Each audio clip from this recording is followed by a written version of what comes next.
nabung pakai emas. Itu lebih mudah. Ini saya sarankan. Karena ayat-ayat di Quran ketika bicara harta itu kebanyakan bicara tentang emas dan perak. Ya, misal Quran surah ketiga, ayat ke-14. Paling kanan agak ke bawah. Zuyyina lin-nasi hubbus syahawati minan nisa'i wal banin wal qanatiril muqantarati minan dzahab wal fiddah.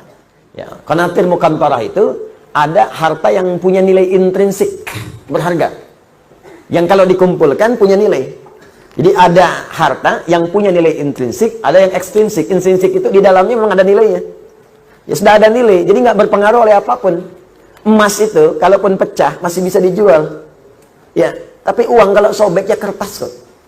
Nilainya berubah-ubah. Makanya sekarang selalu mengalami devaluasi. Menurut saya bukan mengalami penurunan, tuh memang nilainya diturunkan dengan kepentingan tertentu. Dulu itu masih menggunakan emas. Ya, masih menggunakan emas. Isyarat Quran, hadis masih dipakai. Bahkan di Amerika pun masih pakai. Pada tahun 1930-an, 1934 dan 1932 itu diuji coba. Dia ada sekumpulan orang berkumpul memikirkan sifat monopoli. Bagaimana memonopoli dunia dari sistem keuangan. Maka diwujudkanlah uang kertas itu.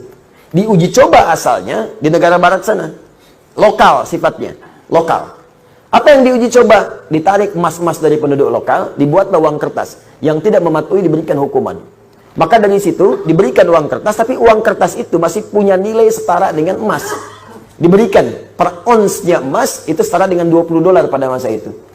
Terus orang nukar tuh, yang sadar bahwa kertas ini nggak punya nilai intrinsik, maka dia menyimpan kemudian emas ya di tempat lain supaya tidak kena hukuman. Ini kisah nyata ini, nanti ada perjanjiannya. Nah, teman-teman sekalian, apa yang terjadi? Ketika uang itu sudah menyebar dan emasnya cukup terkumpul, maka diturunkan, didevaluasi nilainya. Yang tadinya per onsnya $20, ya, diturunkan nilainya. Seakan-akan harga emas itu jadi naik, padahal emas itu segitu-gitu aja. Ya, uangnya turun lagi. Jadi berapa? $35. Ya, nilainya terus bertambah. Jadi seakan-akan jadi mahal gitu. Ya, padahal uangnya diturunkan, nilai uangnya yang turun, bukan barang yang naik. Apa yang terjadi ketika mereka melihat kemudian jadi nilai itu berkurang, si emas itu kemudian punya nilai lagi, disetarakan lagi, akhirnya mereka borong lagi. Melihat uji cobanya berhasil, maka dipaksakanlah ke seluruh dunia. Maka dipaksa uang-uang mata uang yang kita gunakan tuh turun nilainya, mata uang mereka naik. Makanya satu kita balas dengan 13.000. Mereka cuma mengeluarkan satu, kita keluarkan 13.000, dikuraslah kemudian harta benda kita keluar. Itu paling gampang. Makanya nggak ada nilainya.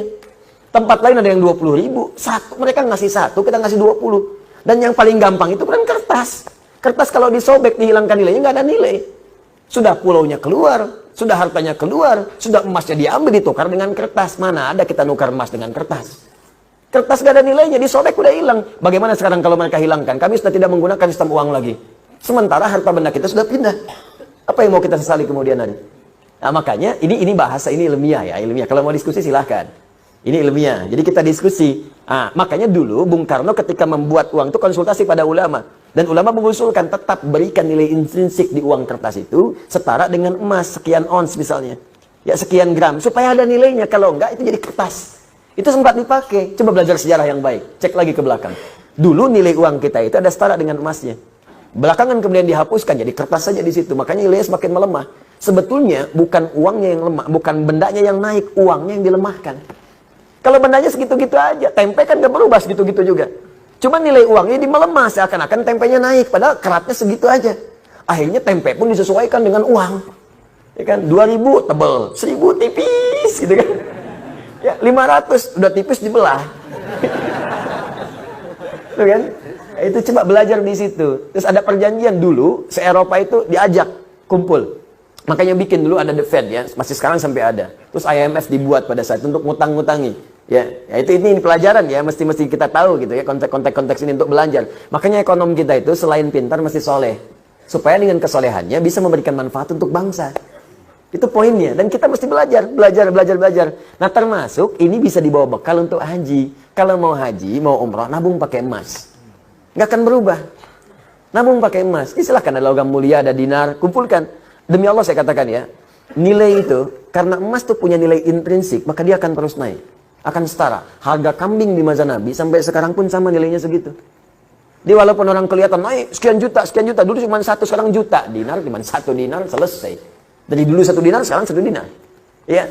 Dari dulu emasnya sekian, ya sekian. Anda kalau nabung pakai emas, mungkin nggak akan 20 tahun, 40 tahun. 10 tahun Anda pakai Haji ONH Plus tuh. Kenapa? Karena yang Anda kumpulkan tuh nilainya itu terus naik. Sementara kalau Anda nabung segitu-gitu juga, juta ya sejuta. 25 juta ya 25 juta. Cuman persoalannya ketika berangkat, didevaluasi nilainya seakan jadi mahal. Naik. Di kerja keras Anda itu terkumpulnya cuma segitu. Coba bayangkan kalau 10 tahun Anda dapat penghasilan, belikan emas, belikan emas, belikan emas. Mungkin akan turun jaraknya. Orang yang nabung 20 tahun nanti lama-lama, mungkin Anda cuma 10 tahun pakai ONH Plus. Dapat Anda di situ. Kalau nggak percaya silakan coba buktikan pelan-pelan di situ. Dan tidak melanggar hukum. Karena uang transaksi yang kita gunakan tetap rupiah. Kita nabung pakai emas, jual pakai rupiah, setelah itu berangkat. Ya kan? Apa yang dilanggar di sini? Nggak ada yang dilanggar. Dan kita memberikan pelajaran bahwa ada nilai di balik itu ketika mengikuti tuntunan-tuntunan Rasulullah SAW, menghidupkan nilai kebangsaan kita di situ.